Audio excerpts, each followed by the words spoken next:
Fantástico. Bueno, buenas tardes a todos quienes nos están siguiendo en este día.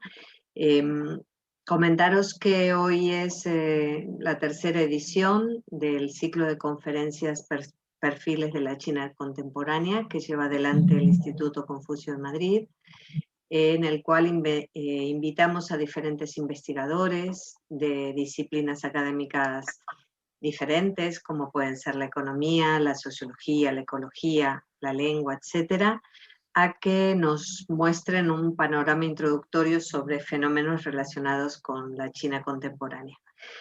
Hoy tenemos el gusto de presentar a José Bonal, que es experto en gestión y marketing deportivo, consultor y profesor especializado en proyectos deportivos internacionales. José se va a presentar él mismo, en realidad, para comentar cuál ha sido su recorrido profesional, su recorrido académico. Entonces voy a dejarle mejor la palabra a él para que pueda explicaros más en detalle. Nos va a hablar esta tarde sobre digamos, una conferencia que tratará sobre el modelo de talento deportivo en China y que está vinculado, digamos, con su trabajo previo. Entonces, bueno, le voy a dejar la palabra a José, en donde ya nos va a introducir sobre el tema. Vamos a dejar la última parte de su presentación, la vamos a dejar abierta a las preguntas de las personas que nos están escuchando y agradecerte muy especialmente, José, que hayas hecho un hueco en tu agenda para podernos hablar hoy sobre este tema. Gracias por perfecto, pues muchas gracias, Gladys. La verdad que es un placer, es un placer poder estar con vosotros, además representando a RICE, la Asociación de Investigadores Hispano-China, y representando también a la Universidad Europea, lugar en el cual actualmente trabajo. En la parte de la ponencia de hoy vamos a tratar un 50-50% el modelo de talento deportivo en China desde una perspectiva, por un lado, de divulgación o más de un público general, y un 50% será quizá un poco más científica o un poco más basada en la literatura científica, debería decir, por lo cual, de ese modo, intentaré llegar a todos nuestros oyentes, ¿no? Empezando un poco, como decía, por el índice, al principio haremos un margen o un paréntesis donde explicaré un poco sobre mí y la justificación del porqué de este doctorado que desarrollé en China durante 3 años. Después hablaremos del contexto sociodeportivo. Hasta ahí, yo creo, unos 15, 18, quizá 20 minutos máximo. Y sí, la segunda parte ya estaremos con la tesis doctoral, las aplicaciones prácticas de las mismas y cerrar, como comentabas tú antes, con un apartado de preguntas. Aún así, y aprovechando también que somos un grupo reducido, haré varias preguntas a lo largo de la ponencia para no hacer un monólogo de 40 minutos, ¿no? Y que sea también interactiva dentro de la medida adecuada. Venga, pues vamos a ello. Empezando por introducción y justificación, yo soy de Albacete, como decíamos antes a modo de broma, soy joven y aunque sea calvo solamente tengo 31 años. Soy de Albacete originariamente y la pregunta es esta, ¿no? ¿Por qué un chico de Albacete acaba haciendo un doctorado sobre el talento deportivo en China? Pues bien, como veis en la foto, yo antiguamente coordinaba los campus de la Fundación Real Madrid a nivel internacional, concretamente en 9 países, Singapur, Indonesia, Estados Unidos, Turquía, Holanda. Uno de ellos era China. La fotografía que podéis ver, apreciar en la imagen, se tomó en Chengdu. Concretamente en el año 2015 desarrollamos 3 campus deportivos de la mano de la Fundación Real Madrid en Shanghai, Beijing y Chengdu. Y la verdad es que salió bien, ¿no? Entonces, al finalizar, el partner local que teníamos en aquel entonces era dueño de lo que se llama Huijia Private Education, está en Beijing, es una institución educativa que cubre un rango educativo desde primaria, secundaria, universidad, es decir, todas las etapas educativas. Me ofreció la posibilidad de ir full time y trabajar allí como director de deportes Y fue un poco lo que hice, ¿no? De 2015 hasta 2018, un total de 3 años, estuve en Beijing Huize Private School y además, una vez ya tuve claro que quería hacer el doctorado, realicé una estancia investigadora en una de las universidades deportivas más prestigiosas junto a Tsinghua, como es Beijing Sports University, ¿no? En 2018, porque también es la pregunta que suelo subyacer, ¿no? ¿Y por qué volviste? En 2018 me casé con una chica española que actualmente, por supuesto, es mi pareja, y desde aquel año, pues, trabajo en la Universidad Europea a nivel de grado y en la Escuela Universitaria Real Madrid, Universidad Europea, a nivel de posgrado. Todo eso sobre mí y ahora vamos a lo que seguro os interesa más, que es la ponencia de hoy, ¿no? Primero un poquito de contexto sociodeportivo, porque muchas veces se rumorea, se sabe, se escucha mucho China en prensa y en quizá medios de comunicación, pero claro, vamos a darle un poquito de ángulo, vamos a darle un poquito de contexto a todo.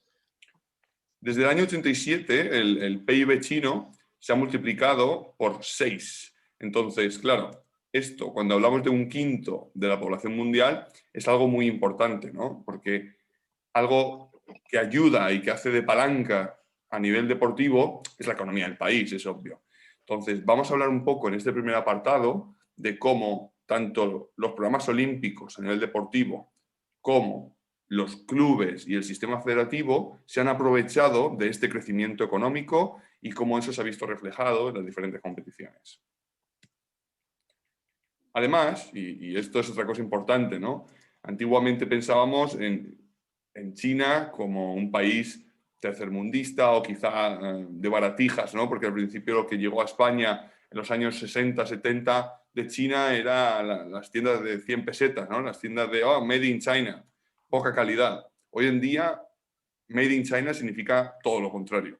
Es decir, Made in China es un símbolo de calidad y de crecimiento, como hemos visto anteriormente, y de hecho, según Forbes y sus índices de billonarios, China es el país con mayor número de billonarios, doblando a Estados Unidos, a Rusia, a India u otros países que pueden tener quizá una mayor fama económica, ¿no?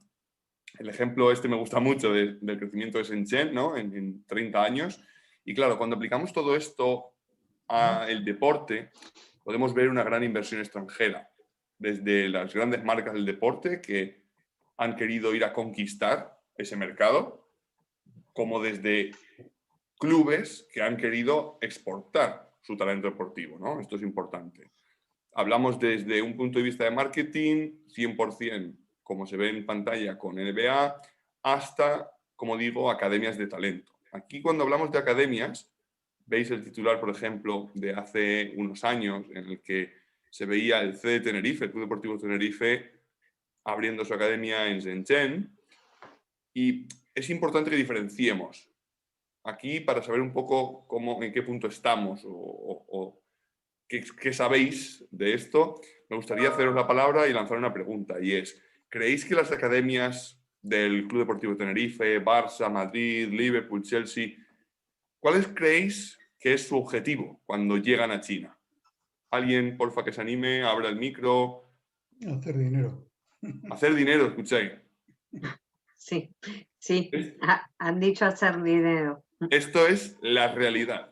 Es decir, muchas veces el mundo de las ventas puede estar un poco demonizado, pero no. Igual que un restaurante abre un establecimiento para ganar dinero y no combatir el hambre en el mundo, hay academias deportivas que abren en China para ganar dinero y no mejorar la infraestructura. Es decir, hay que diferenciar muy claro entre la separación o la posicionamiento de lo que es una academia comercial, cuyo mero objetivo es hacer dinero, y una academia profesional. La academia comercial es aquella en la que cualquier participante, por el mero hecho de pagar, ya forma parte de la academia. Es decir, el único requisito para entrar en esta academia es pagar. ¿Sí? Por el contrario, una academia profesional va a ser aquella en la que solo puedan entrar aquellos que han sido reclutados en base a su talento. Y esto es importante que lo entendamos para cuando después hablamos del modelo de talento deportivo, no mezclemos posibles titulares de prensa, posibles noticias que hemos escuchado.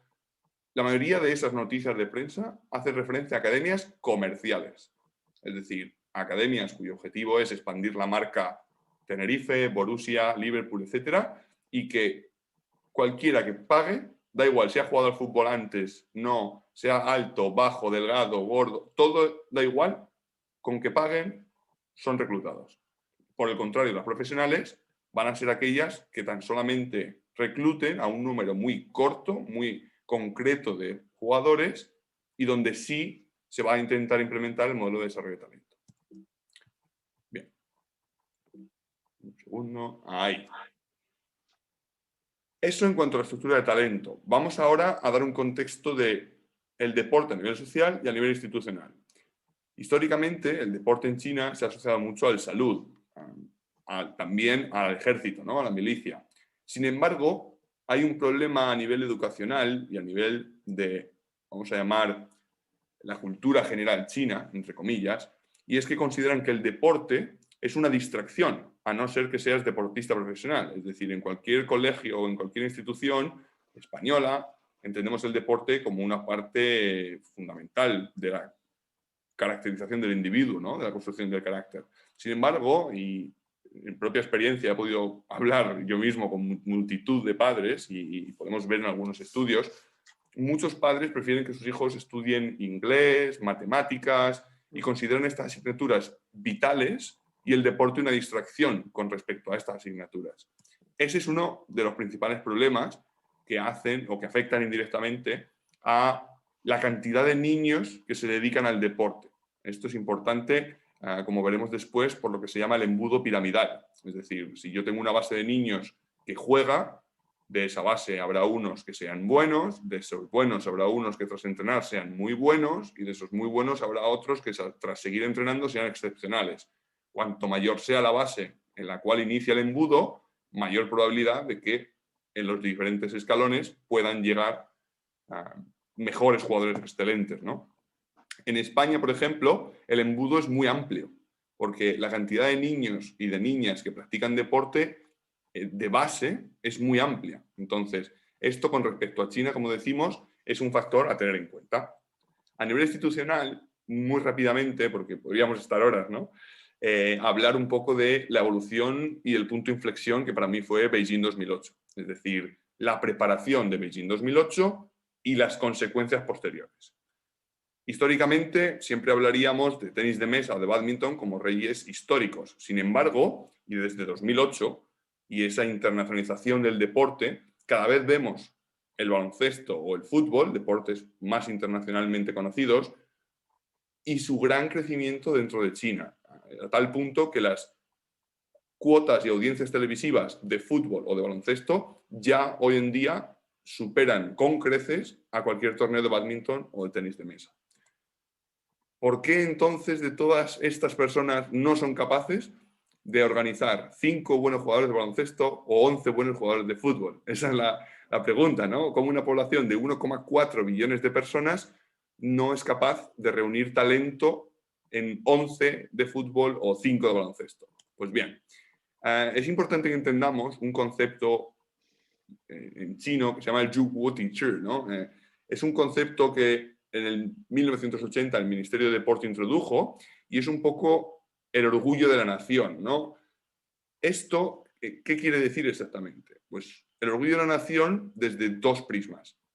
Uno, triunfos deportivos que hagan sentirse orgullosa a la población china de su país, y otra, proyectar al mundo la imagen de que China puede ser anfitriona de eventos deportivos de talla mundial. Es decir, el deporte, a ojos del gobierno chino, desde 1980, es una herramienta para demostrar la grandeza del país. Esta grandeza, pues podemos ver en uno de los 2 puntos de Zhuguo Tichi, arrancó en 2008 con los Juegos Olímpicos de verano, va a continuar el próximo año con los Juegos Olímpicos de invierno, o hemos podido verla en atletismo, mundiales de atletismo 2015, mundial de baloncesto 2019. Al final, como decimos, se utiliza mucho el deporte para proyectar esta imagen de grandeza. Como podemos ver además, el medallero fue una de las prioridades del gobierno chino de cara a 2008. De cierto modo, podemos ver los Juegos de Atlanta 1996, Sydney 2000, Atenas 2004, y cómo el modelo se, sobre todo, focalizó mucho en el deporte individual para en 2008 ser la primera vez en la historia en el cual China ocupó la posición número 1 del medallero. Después, el resto de países reaccionó. Por ejemplo, me gusta mucho, y os pongo ahí con mayúsculas, la reacción británico-americana, ¿no? El Reino Unido, en el 1996, en Atlanta, hizo una actuación, la verdad, bastante discreta, por no decir bastante mala, y desde el año 2004, sobre todo a partir de que se conociera que Londres iba a ser el país anfitrión de los Juegos Olímpicos de 2012, ha puesto en marcha un programa en el cual 1/3 de todo lo recaudado en la Lotería Nacional se destina al programa olímpico, porque otra vez volvemos a la gran importancia de lo económico y lo deportivo, ¿no? Y cómo van de la mano estos dos mundos es algo obvio. Bien, dicho todo esto, voy a explicaros y vamos a hablar ya más en detalle de los factores determinantes en el desarrollo del talento. Como digo, yo mi estudio concreto lo hice sobre el baloncesto, pero en cierto modo vais a ver que hay muchos puntos que aplican al talento en general y a los deportes de equipo en particular. La tesis está, por supuesto, dirigida por Alberto Lorenzo, vicedecano del INEF de Madrid, y por Sergio Jiménez, también profesor titular de la Universidad Rey Juan Carlos. Hablemos un poco primero de marco teórico y de qué es el talento, ¿no? Porque también, como en el caso anterior de las academias, hay bastante prensa y bastante mal uso del término. ¿Cuáles creéis que son los factores asociados al talento? ¿Qué creéis que nos ayuda a desarrollar nuestro talento deportivo? Venga, vamos a abrir otra vez el micro, el turno de palabra. Decidme cosas que creáis que ayudan a desarrollar nuestro talento. Empiezo yo, venga. Una, por ejemplo, son los factores antropométricos. Tener una cierta estatura, tener un cierto peso, un cierto índice de masa muscular, etcétera, etcétera, ayuda a desarrollar mi talento. ¿Qué más? ¿Qué pensamos? Va. El ejercicio, ¿no? La ejercitación. El entrenamiento. El tipo de entrenamiento, tipo de metodología de entrenamiento, efectivamente, va a ser otro de los factores que se contempla en la literatura científica. Más. Instalaciones adecuadas. ¿Alguien se anima? ¿Con quién? Es decir, ¿con quién hacemos ejercicio? El tener... Totalmente. Son factores de equipo. Si yo entreno con buenos jugadores, acabaré siendo mejor, ¿verdad, José Luis? Mirad, aquí hay 7 grandes grupos. Al final he puesto otros porque podríamos también estar horas, ¿no? Pero hay un grupo de factores genéticos. Si luego alguien tiene un interés concreto en la bibliografía, puedo facilitársela si me consultáis, por supuesto. Hay genes que se heredan, tales como los que tienen que ver con la resistencia y con la transmisión de fuerza explosiva. Hay genes y una parcela que es entrenamiento, es decir, cuántas horas entreno, qué tipo de entrenamiento tengo. En este sentido, y luego lo veremos, una de las cosas más importantes es la especialización temprana. Es decir, ser capaces de entrenar varios deportes antes de especializarme va a dar una riqueza táctica a los deportistas. Y esto es una de las cosas que en China no se trabaja bien. En China hay una especialización desde los 3-4 años y la mayoría de deportistas practica una sola disciplina deportiva. Esto en España, si pensáis en cualquiera de los deportistas de élite que conozcáis, la mayoría, aunque fuese solo en el patio del colegio, jugaba a otros deportes, ¿no? Entonces, esto es muy importante que lo entendamos. Hay factores contextuales a la hora de, por ejemplo, tener una familia que me apoye o una familia que, como decíamos antes, no me apoye porque considera el deporte una distracción, es importante. Amigos y compañeros, que es exactamente lo que decía José Luis, ¿no? ¿Con quién juego? Súper importante. Además, hay otro factor estudiado en la literatura que es los hermanos y cómo la influencia fraternal influye. Por ejemplo, a modo anecdótico, os puedo decir que siempre que haya hermanos, el pequeño, el menor de los hermanos, tiene estadísticamente más oportunidades de llegar a la élite deportiva que sus otros 2 hermanos. ¿Por qué? Porque aprenden de los errores que han cometido ellos, de cómo han enfrentado las lesiones, de cómo, en definitiva, de todas las dificultades que sus hermanos han necesitado afrontar también tienen esos aprendizajes de forma prematura y las utilizan en su favor. Ahora, en los últimos años, se está estudiando mucho los rasgos psicológicos. Es decir, qué mentalidad o qué características psicológicas tienen los campeones en comparación a los ultracampeones. Se evalúan las diferencias entre los 10 primeros del mundo en algunos deportes en comparación a los otros 90 en un top 100. Y se ven ciertas cosas, ¿no? Hay algo que igual a nivel colectivo habéis escuchado alguna vez, que es el efecto RAE. ¿Lo habéis escuchado? No. El efecto RAE hace referencia a sus siglas en inglés, no al diccionario de la Real Academia Española, sino al efecto Relative Age Effect. Y hace referencia a que estadísticamente, si cogemos muchas competiciones, por ejemplo, la Liga Baloncesto China, la Liga de Fútbol Española, el Mundial de Fútbol Sub-21, todos los participantes, vamos a analizar su fecha de nacimiento. Se puede apreciar que la inmensa mayoría, además con diferencias significativas a nivel estadístico, han nacido en el primer cuartil del año, es decir, de enero hasta abril. ¿Por qué? Porque si nos vamos atrás a las categorías inferiores, de enero a abril, cuando nosotros éramos alevines o benjamines, los nacidos de enero a abril ya eran biológicamente más grandes, ya eran biológicamente más maduros, y esto hacía que el entrenador, cada vez que hubiese un penalti, por ejemplo, ¿quién lo lanzaba? El mayor. ¿Quién era el capitán del equipo? El mayor. Entonces, lanzar el penalti bajo presión, ser el capitán y desarrollar el liderazgo, es decir, ciertas cosas asociadas al efecto RAE hacen que desarrollen más, desarrollen mejor y que cuando otra vez el embudo que hablábamos antes llegue a sus años críticos, estos individuos estén mucho más preparados que aquellos nacidos en noviembre o diciembre. No quiere decir que no haya deportistas de élite nacidos en noviembre o diciembre, sino que comparativamente, estadísticamente hablando, son muchos más los nacidos de enero a abril. Esto, si os interesa, como digo, es algo que se estudia por cada competición, por cada deporte y cada vez es más presente. Las federaciones y el CSD están, de hecho, preparando e intentando trabajar en alternativas a nivel organizativo para eliminar estas diferencias y que todos los nacidos, independientemente de su mes, en septiembre, octubre, etcétera, tengan también las mismas oportunidades. Por lo que el gobierno chino, en este sentido, no está trabajando para nada, la verdad. Es algo de lo que se podría mejorar. Otros países sí que ya empiezan a limitar el número de fichas de los nacidos en el Q1, que se llama, ¿no? Cuartil 1 de enero a abril, intentar hacer categorías no por años, sino por semestres, etc. También hablamos de factores culturales. Os he puesto ahí el hockey, ¿no? Pues si yo nazco en Canadá, tengo muchas más posibilidades estadísticamente de jugar a hockey.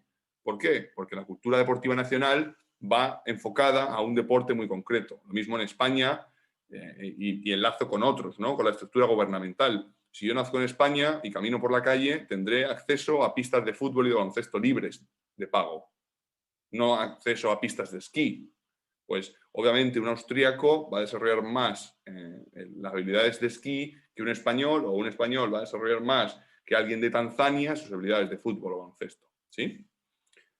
Con todo esto lo plasmamos y lo aterrizamos a China y siguiendo lo mencionado anteriormente, el Yuguo Tichi, hay un factor muy importante y que sirve como palanca para desarrollar el talento en baloncesto, que fue la carrera de Yao Ming. Algo similar a lo que pasó con Pau Gasol aquí en España o con Fernando Alonso en la Fórmula 1, es decir, tener un líder a nivel deportivo que tenga éxito siempre tiene un tirón mediático, ¿sí?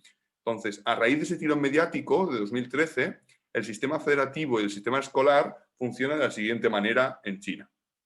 Si vemos el eje izquierdo, son los años de un individuo, de 6 a 18, y si vemos los bloques derechos, más o menos este sería el camino que alguien que quiera llegar a ser baloncestista profesional o futbolista profesional, por ejemplo, también se estructura igual, debería seguir.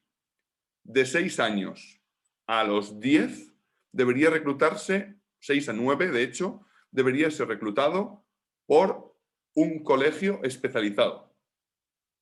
En ese colegio especializado ellos entrenan 3 horas al día, 5 horas a la semana, o sea, 5 días a la semana, perdón, de lunes a viernes, 3 horas al día. Después existen los canteras de clubes, solamente los clubes profesionales, los 20 pertenecientes a CBA, o las federaciones provinciales, que se llaman. Estas entrenan 4 o 5 horas, como veis, total de 6 días a la semana. Y los mejores de esta federación provincial pueden jugar con las federaciones nacionales.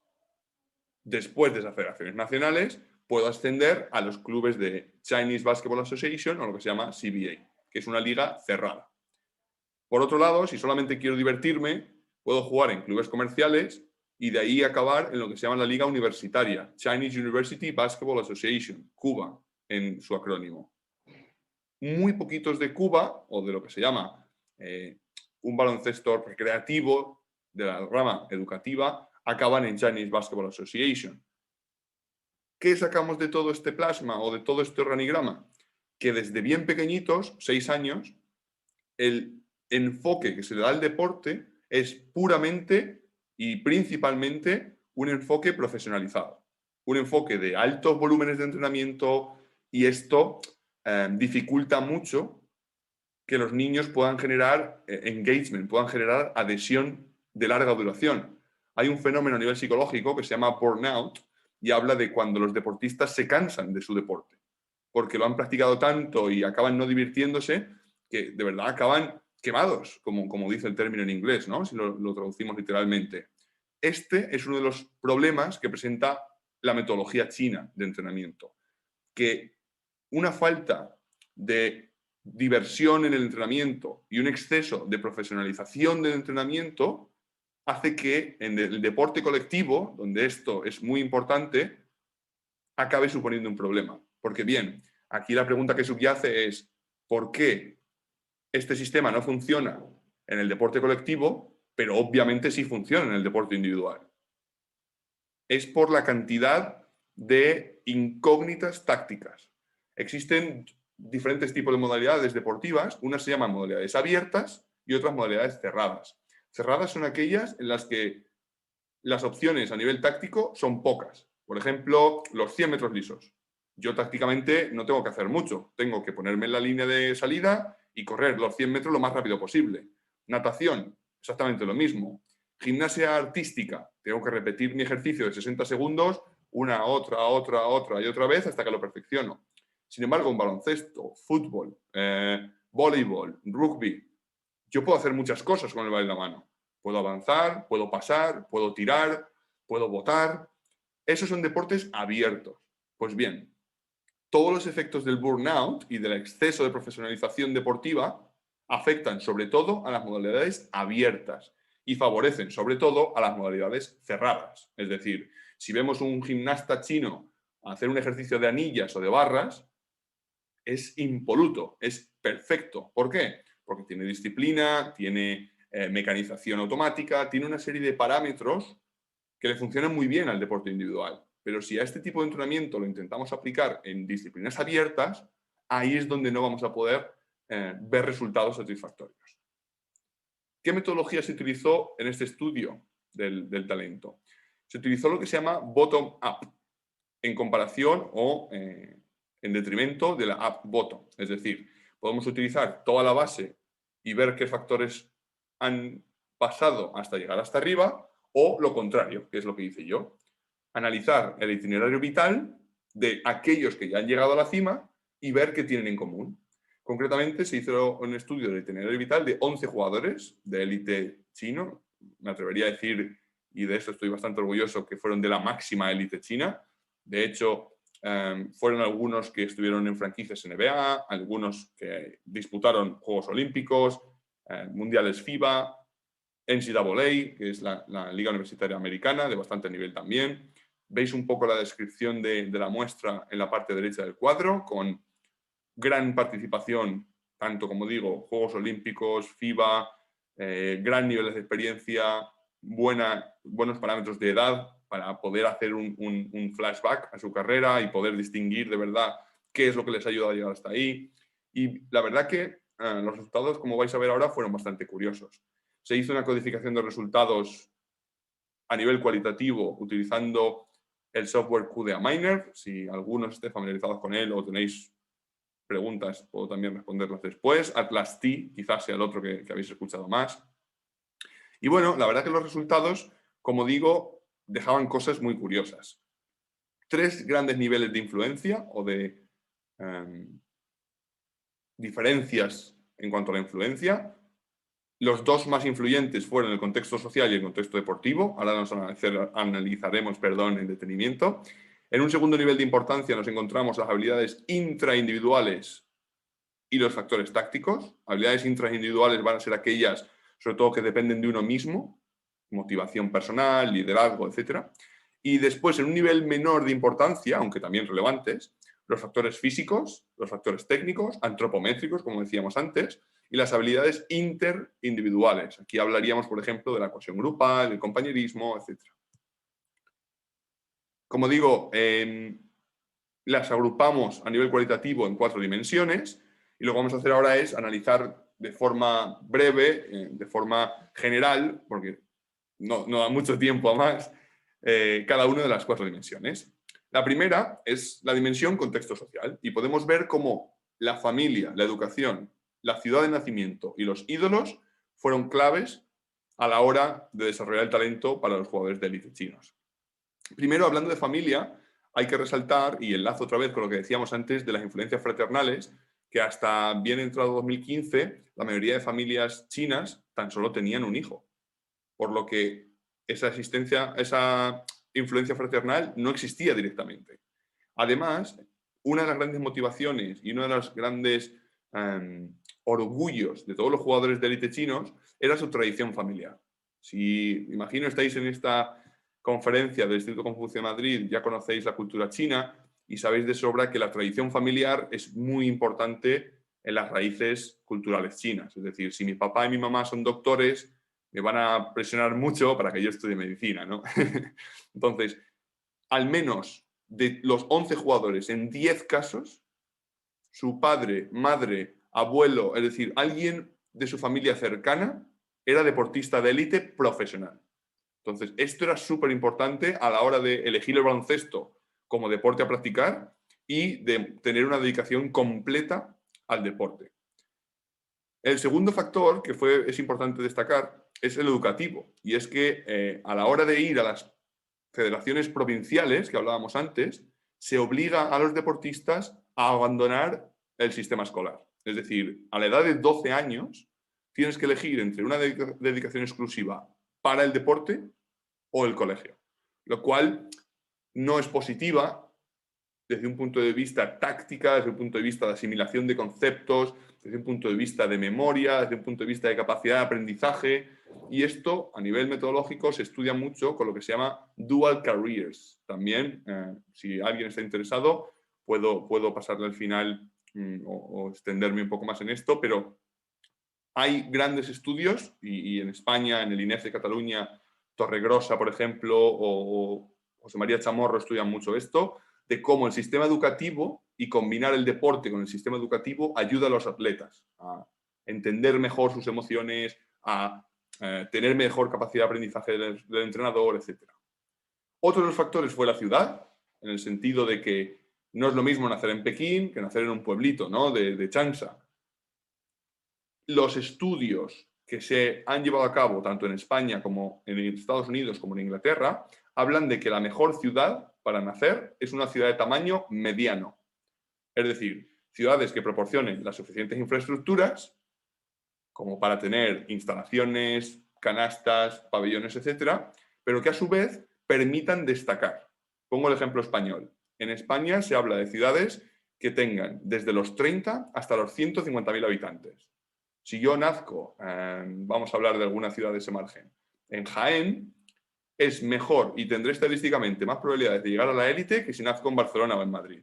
¿Por qué? Porque en Jaén podré ser el mejor de la ciudad y entonces desarrollaré mi confianza, desarrollaré mi capacidad de trabajar bajo presión porque he jugado la final de Jaén. Si estoy en Madrid, no muchos jugadores juegan la final de Madrid. Entonces, en este sentido, cuando luego lo extrapolamos a China, claro, hay que tener en cuenta lo que es una ciudad mediana en China, ¿no? Varios jugadores eran de Liaoning, eran de ciudades de 8 millones de habitantes. Claro, 8 millones de habitantes en cualquier capital europea sería una macro ciudad, ¿no?, una macro urbe. Sin embargo, cuando los comparamos con los 24 o 22 millones de habitantes de Beijing y Shanghai, pues podría encajar un poco esto, ¿no? Por último, la influencia de ídolos, y en el caso de Yao Ming sobre todo se mencionaba mucho, supuso una gran inspiración para varios jóvenes a la hora de querer dedicarse al baloncesto. Otra de las dimensiones, la segunda en este caso, fue la del contexto deportivo. Se hablaba de los entrenadores, el entrenamiento, las experiencias internacionales, agentes, tipo de instalaciones y la suerte. Los entrenadores, sobre todo, se comentaba mucho sobre ellos dos cosas. Una era la falta de formación a nivel de estructuración metodológica, ya que se apostaba mucho por el volumen de entrenamiento y no por un feedback durante el entrenamiento. Estos chicos, estos jugadores, además, han tenido la suerte de que han podido vivir y experimentar otros países y otras culturas, por lo que se destacaba mucho esto, ¿no? Además, se resaltaba mucho la influencia del primer entrenador, de cómo ese primer ojeador era el que les introducía en el sistema de provincias, colegios especializados, etcétera, o todo lo contrario. Como el primer entrenador no confió lo suficiente en un joven chino, decidió que el deporte no era lo suyo, ¿no? Después, el entrenamiento y la experiencia internacional hace referencia mucho a temas metodológicos. Si algunos sois de CAFIR, conoceréis de sobra que la importancia de entrenar de un modo u otro, tiempos de descanso, etcétera, etcétera, ¿no? Sobreentrenamiento, que es lo que decíamos un poquito antes del burnout. Agentes, también importante a la hora de encontrar oportunidades deportivas fuera de China. Varios de ellos hablaban concretamente de la oportunidad de ir a Estados Unidos, fue gracias a su agente. Instalaciones, se resaltaba que desde 2008 habían crecido mucho en China y de que en ese sentido había mejorado mucho el país. Y por último, hay un factor que le llamaban suerte y muchos, yo le preguntaba, ¿qué factores te han ayudado a llegar hasta aquí? Y muchos hablaban de la suerte. Suerte desde el sentido de no lesionarme o de poder jugar porque el titular se lesionó. Y es un factor que en la literatura científica aparece muchas veces y que es muy difícil de cuantificar, ¿no? Porque la suerte como concepto es muy etéreo, pero creo que era importante pues también mencionarlo, ¿no? En tercer lugar, vamos a hablar de los factores psicológicos y de cómo la motivación, la fortaleza mental y la capacidad de aprendizaje eran los más importantes. Y luego, en un segundo lugar, en estos interindividuales, hablábamos del liderazgo y del compañerismo. La motivación era muy importante y se ve en multitud de análisis de itinerarios vitales de los diferentes deportes que el seguir motivado a lo largo de toda la carrera es una de las cosas más difíciles. Los jugadores se cansan de entrenar tantas horas, se cansan de ganar cuando han llegado a la cima, se cansan. Entonces, esto es súper importante. Va asociado además a la fortaleza mental de superar el sistema tan duro de entrenamiento chino que hablábamos antes, ¿no? Basado en la repetición, basado en el profesionalismo temprano y asimismo la capacidad de aprendizaje. Cuando yo he jugado varios deportes, mi capacidad de aprendizaje es mejor, también de la mano de lo que decíamos del tema del abandono escolar, ¿no? Por otro lado, el liderazgo y el compañerismo sí que se veía mucho a nivel de jerarquía dentro del equipo. La cultura china, como sabréis también, presenta muchas características de respeto hacia las personas mayores, de respeto hacia el jefe, y esto dentro de los equipos también tiene un rol, y del cómo los capitanes o líderes hacen de mentores de los jóvenes es súper importante. Por último, una dimensión de factores específicos del deporte a nivel técnico, de las capacidades físicas, como hablábamos antes, ¿no? Pues factores antropométricos, la altura. No hay que ser un gran genio para determinar que necesito un mínimo de altura para jugar a baloncesto o un mínimo de velocidad para jugar a fútbol, etcétera, ¿no? Por eso voy a avanzar un poco rápido en esta parte. Simplemente destacar la toma de decisión, lo que hablábamos antes de deportes abiertos y deportes cerrados. Siendo el baloncesto y el fútbol modalidades abiertas, la toma de decisión era uno de los factores que cuando se comparaban a sí mismos con jugadores de otros países, más necesidad de mejora ellos podían apreciar o más manifestaban, ¿no? Factores culturales también presentes de forma intrínseca en todas las otras dimensiones. Más o menos los hemos visto individualmente, pero bueno, ahí los tenéis a modo lista. El Yuguo Tichi, la importancia de querer hacer grande a China, el efecto Yao Ming como motivacional y como inspiración para muchos jóvenes, el peso de la tradición familiar, y mi padre fue jugador de baloncesto, entonces yo tengo que ser jugador de baloncesto, ¿no? Bien relevante, el abandono del ámbito académico, etc. Al final, las conclusiones que se derivaron de la tesis doctoral, las hemos hablado más o menos por encima, son las 7 que veis en pantalla, ¿no? Primero, la importancia de los factores culturales y la gran importancia que tienen en las diferentes dimensiones. El segundo, la tradición familiar y su peso específico importantísimo. El abandono de los estudios académicos y las consecuencias indirectas sobre los jugadores y los deportistas a la hora de desarrollar su talento. La gran importancia de los entrenadores, como mentores, como acompañantes, como padres, algunos decían incluso, y cómo estos necesitan actualizarse a la hora de tener una mejor metodología de entrenamiento. El sistema muy temprano de especialización, como hemos visto también, la gran importancia de la toma de decisiones y la fuerza mental para superar el sistema chino. ¿De qué podemos extraer o cuáles son las aplicaciones prácticas? Pues bien, como pasa en la foto, ¿no?, que se combina la tradición con lo moderno, creo que eso es un poco lo que tiene que hacer ahora el prisma o el marco de talento, de desarrollo de talento chino. Es no perder la esencia de lo antiguo, pero construir rascacielos, ¿no?, en sentido metafórico. ¿Cómo hacemos esto? Pues fomentando lo que se llama el Dual Career Pathway o la combinación entre lo académico y la carrera deportiva, aumentando el número de estímulos internacionales, y ahí, por ejemplo, la Federación de Baloncesto ya está tomando medidas. En lugar de que haya un equipo nacional, 12 jugadores que vayan a jugar y se estimulen a nivel internacional, ya hay 2 equipos. Por ejemplo, el equipo chino participa en Vega Summer League, cosas que cada vez más hacen que los estímulos internacionales lleguen a los jugadores chinos, sobre todo en sus etapas de formación. También crear un departamento de psicología deportiva que ayude a eliminar o a bajar las tasas de jugadores que sufren ese burnout que decíamos inicialmente, y también desarrollar a los entrenadores. Aquí en España es algo muy común que las federaciones en sus cursos de entrenadores se preocupen mucho de la formación metodológica de los entrenadores. Por desgracia, en China no están todavía en esa etapa, ¿no? Entonces, estas fueron un poco las 4 principales aplicaciones, podríamos sacar muchas más, pero de momento estas son. Y bueno, no sé si se ha pasado rápido o no, a mí se me ha pasado volado porque ya llevamos 45 minutos, así que abro el turno de dudas, de preguntas, de curiosidades que queráis para poder responder cualquier duda que tengáis.